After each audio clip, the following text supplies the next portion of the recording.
What's a great aloo paratha recipe? I love potatoes. Let's start recipe. Make a pyra of flour.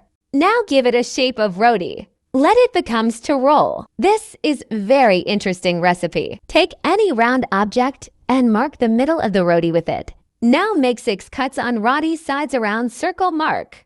Now add potato mixture in center and on 3 sides. Now cover center with simple piece, then with potato mixture piece. Repeat this process again for 2 times. Now make this in a shape of pita and add dry flour and roll it into the shape of roti.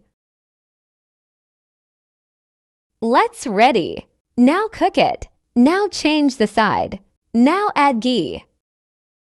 Very delicious. Let's cook it properly.